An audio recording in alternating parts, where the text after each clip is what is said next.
Hello दोस्तों। 15 अगस्त का दिन जितनी खुशी लेकर आता है उतना ही दर्दनाक इतिहास है इसका। इसी दिन भारत का बंटवारा हुआ था, जहां एक तरफ देश की आज़ादी की खुशी थी तो दूसरी तरफ विभाजन का दर्द था। एक तरफ जश्न था तो दूसरी तरफ बंटवारे की हिंसा में मारे गए लोगों का गम। लाखों लोगों की जान चली गई इस बंटवारे में। तो आज हम जानेंगे कि क्यों और कैसे बंटवारा हुआ देश का, क्या यही एक विकल्प था? जानेंगे सब कुछ, तो आइए जानते हैं। हमारे देश में हमेशा से हिंदू मुस्लिम एकता रही है। बहुत से हिंदू राजा मुस्लिम त्योहारों को और बहुत से मुस्लिम राजा हिंदू त्योहारों को मनाते थे। आप पुराने इतिहास में देख सकते हैं। और वैसे ही आगे भी बना रहा। बीच बीच में कुछ राजा आए जिन्होंने धर्म को बढ़ाने पर जोर दिया, लेकिन फिर भी आम जनता में संप्रदाय को लेकर कोई द्वेष के भाव नहीं था। फिर अंग्रेजों का राज देश पर होता है और यहाँ वह शोषण करने लगते हैं, जिसके विरोध में 1857 की क्रांति होती है, जिसमें भी हिंदू मुस्लिम साथ मिलकर लड़े और एक मुस्लिम बादशाह को देश का बादशाह बनाया। यहीं से अंग्रेजों को आभास हो गया कि अगर भारत में रहना है तो उनकी एकता को तोड़ना पड़ेगा। अगर हिंदू मुस्लिम साथ रहे तो हम भारत में ज़्यादा दिन नहीं रह पाएंगे। फिर यहीं से दोनों को अलग करने की नीति चालू कर दी। इसके लिए उन्होंने एक मुस्लिम सुधारवादी सर सैयद अहमद खान का सहारा लिया। सर सैयद अहमद खान एक सुधारवादी मुस्लिम। उन्होंने मुस्लिमों में शिक्षा और सरकारी क्षेत्र में उनके रोजगार को बढ़ाने के लिए काम किया और एक संस्था बनाई, जिसका प्रयोग अंग्रेजों ने कांग्रेस के विरोध के लिए किया, क्योंकि कांग्रेस अंग्रेजों की बात नहीं मान रही थी। इसी समय बंगाल, जो भारत में राजनीतिक जागरूकता, समाज सुधार और क्रांतिकारी आंदोलन का केंद्र बनता जा रहा था और हिंदू मुस्लिम एकता का एक बहुत बड़ा केंद्र था, जिसे अंग्रेज तोड़ना चाहते थे। और इस काम को किया लॉर्ड कर्जन ने। 1905 में कर्जन ने बंगाल को 2 भागों में बांट दिया और कहा कि इसका क्षेत्रफल बहुत बड़ा है, इसलिए शासन और प्रशासन में दिक्कतें आती हैं। लेकिन इसका बंटवारा किया गया धर्म के आधार पर। एक भाग में हिंदू बहुसंख्यक बनाए गए, दूसरे भाग में मुस्लिम बहुसंख्यक बनाए गए। यही दोनों समुदायों में अलगाव का बीज बो दिया गया और जिसे अब जरूरत थी उचित वातावरण, खाद और पानी की, जो उसे आगे मिला। इस विभाजन को रोकने के लिए स्वदेशी आंदोलन चलाया गया, लेकिन इसका भी परिणाम दूरगामी नहीं। जो अलगाव की भावना थी उसे और मजबूती मिली जब 1906 में मुस्लिम लीग का गठन हुआ।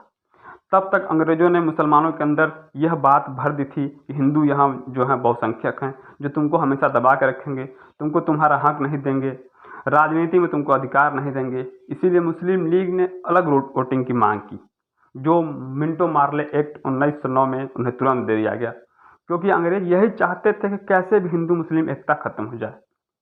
ये बिल्कुल वैसे ही है जैसे 2 भाई हों और आप दोनों को अलग करना चाहते हो, तो एक को बहुत सारा प्यार दो, अच्छा खिलाओ, अच्छा पिलाओ, जो मांगे वो दो, और दूसरे की तरफ बिल्कुल ध्यान न दो।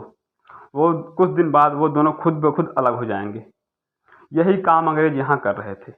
कांग्रेस ने इसका विरोध किया, लेकिन अंग्रेज नहीं माने। 1909 के अधिकारों का 1919 में विस्तार कर दिया गया। मुस्लिमों के साथ साथ दलितों, सिखों को भी अलग निर्वाचन का अधिकार दे दिया गया। अलग निर्वाचन को समझे तो एक ऐसा क्षेत्र जहां उस विशेष समुदाय का व्यक्ति खड़ा होगा और उसी समुदाय के व्यक्ति उसे वोट देंगे और कोई नहीं। इसका भी कांग्रेस द्वारा विरोध किया गया। 1916 के लखनऊ पैक्ट में मुस्लिम लीग के अलग वोटिंग राइट को मान लिया गया। जिन्ना ने वहां इसका विरोध किया। जिन्ना के बारे में आपको बता दें तो जिन्ना कराची में पैदा हुए थे, इंग्लैंड के लिंकन कॉलेज में पढ़े थे और बम्बई में रहते थे और एक जाने माने वकील थे। शुरू में यह कांग्रेस के सदस्य थे, बाद में यह मुस्लिम लीग के सदस्य हो गए। फिर 1935 के एक्ट में जब चुनाव के बाद सरकार बनाने का अधिकार दिया गया, मुसलमानों को लगा कि ये सरकार हिंदुओं की होगी, हमें हमारा उचित अधिकार नहीं मिलेगा। और इस भावना को 1937 में हुए चुनाव में मुस्लिम लीग की हार ने स्थायी बना दिया, जिसमें कांग्रेस सबसे बड़ी पार्टी बनी और मुस्लिम लीग को अल्पमत मिला। यहीं से विभाजन की असली कहानी शुरू होती है। हिंदू से विरोध तो पहले से ही था, लेकिन यह अलग की भावना जो है अब सामने आने लगी।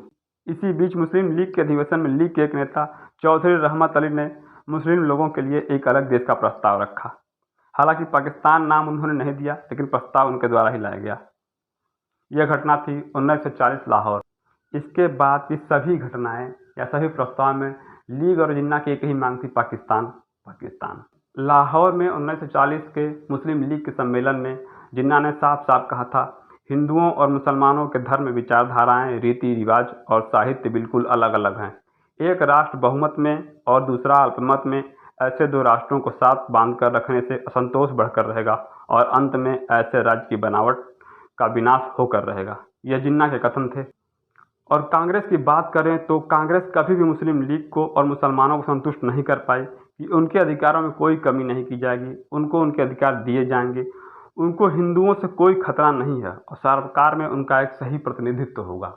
अगर यह संतुष्टि उनको दी गई होती तो शायद अलगाववाद और अलग होने की भावना जो है वो समाप्त हो गई होती। कांग्रेस के कुछ नेताओं में पावर को लेकर भी एक मोह था। वो इतने दिनों से आज़ादी की लड़ाई लड़ रहे थे और सत्ता में थे, अब वो इस विजय के बाद इस सत्ता को छोड़ने में संकोच कर रहे थे। एक तीसरे केंद्र की बात करें तो वह थे धार्मिक संस्थान। इसमें मुस्लिम लीग की बात हम ऊपर कर चुके हैं और उसमें दूसरा एक था हिंदू महासभा, जिसके संस्थापक थे मदन मोहन मालवीय। इसने भी अलगाववाद की भावनाओं को बढ़ाया। 1930 के अधिवेशन में सावरकर ने स्वयं कहा है, आज के दिन भारत एक राष्ट्र नहीं, यहाँ पर दो राष्ट्र, हिंदू और मुसलमान।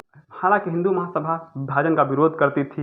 3 जून को इंग्लैंड के प्रधानमंत्री ने भारत के विभाजन की घोषणा कर दी। भारत को 1948 से पहले आज़ादी देने की बात कही। फिर बाद में जुलाई 1947 को कहा गया कि 15 अगस्त को भारत को आज़ादी दे दी जाएगी और लॉर्ड माउंटबेटन को इसके लिए भारत का गवर्नर जनरल बनाकर भेजा गया और इंग्लैंड के प्रसिद्ध वकील सिरिल रेडक्लिफ को भारत के विभाजन के लिए भेजा गया, जो इससे पहले न कभी भारत आया था और न ही भारत के बारे में कुछ जानता था।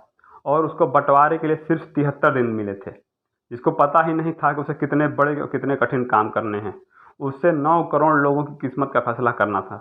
और इस बंटवारे में रेडक्लिफ की सहायता के लिए 2 और भारतीय थे, एक HM पटेल और दूसरे चौधरी मोहम्मद अली। इनके नीचे बहुत से सरकारी कर्मचारी थे जो अलग अलग जगहों से डाटा इकट्ठा करके उनको देते थे, फिर ये विभाजन परिषद को भेजते थे और इस परिषद के अध्यक्ष थे लॉर्ड माउंटबेटन। रेडक्लिफ ने हड़बड़ी में ऐसा बंटवारा कर दिया कि किसी के मकान का आधा कमरा भारत में तो आधा कमरा पाकिस्तान में, किसी का खेत पाकिस्तान में तो घर भारत में, इस तरह से बंटवारा कर दिया गया। रेडक्लिफ इतनी जल्दी में था कि वो 15 अगस्त को ही भारत से चला गया और उस बंटवारे के लिए दी गई राशि भी यहीं छोड़ गया। देश आज़ाद हुआ और नेहरू जी ने देश को संबोधित किया, लेकिन विभाजन की घोषणा नहीं की। विभाजन की घोषणा 17 अगस्त को की गई, जिसके बाद लोगों का भारत से पाकिस्तान और पाकिस्तान से भारत आना शुरू हो गया और हिंसा भी होने लगी। सबसे बड़ी हिंसा की बात की जाए तो पाकिस्तान से एक ट्रेन अमृतसर के लिए आई, जिसमें सिर्फ और सिर्फ लाशें थीं, कोई व्यक्ति जिंदा नहीं था। इस पूरे हिंसा में अगर मृतकों को देखा जाए तो सरकारी आंकड़ों के अनुसार 2 लाख मृत्यु हुई थी, लेकिन जो अन्य सोर्सों की बात की जाए तो कम से 5 से 10 लाख लोगों की जान गई। लोग अपना घर जमीन गांव सब छोड़कर चले आए। यह विस्थापन पूरी दुनिया का सबसे बड़ा विस्थापन था, जिसमें करोड़ों लोग इधर से उधर हुए। ये बंटवारा न सिर्फ जमीन का था बल्कि सभी कुछ का था। पैसों में 80% पैसा भारत को, 20% पाकिस्तान को दिया गया। किताबों तक का बंटवारा हुआ, किताब का एक भाग भारत को तो दूसरा भाग पाकिस्तान को दिया गया। सरकारी कार्यालयों में रखे मेज, कुर्सी और टाइपराइटरों तक का बंटवारा हुआ। रेलवे लाइन, सड़कों का भी बंटवारा किया गया। गवर्नर जनरल के अस्तबल में रखे 12 घोड़ा गाड़ियों का भी बंटवारा किया गया, जिसमें 6 घोड़ा गाड़ी सोने के थे और 6 चांदी की। कोई भी चांदी के लेने को तैयार नहीं, जिसका निर्णय सिक्का उछाल कर किया गया और इसमें भारत की जीत हुई। पूरी तरह से बंटवारे के विरोध में सिर्फ 2 लोग थे पूरे भारत में, एक महात्मा गांधी और दूसरे अब्दुल गफ्फार खान। बाकी सभी लोगों ने समझौता कर लिया था और बंटवारे को मान गए थे, चाहे उनकी इच्छा रही हो चाहे ना रही हो। ये बंटवारे का दर्द तो कोई भी कभी नहीं भूलेगा, चाहे वो पाकिस्तान का हो या भारत का हो, और किसी के लिए भी सही नहीं था, चाहे हिंदू हो या मुसलमान हो, क्योंकि दर्द कभी भी मजहब देखकर नहीं आता है। इस बंटवारे में किसी एक को दोषी कहना गलत होगा, सिवाय अंग्रेजों के, क्योंकि मुख्य कर्ता धर्ता वही थे। ये थी पूरी जानकारी। अगर आपको जानकारी अच्छी लगी हो तो हमारे चैनल को सब्सक्राइब करें, वीडियो को लाइक करें। धन्यवाद।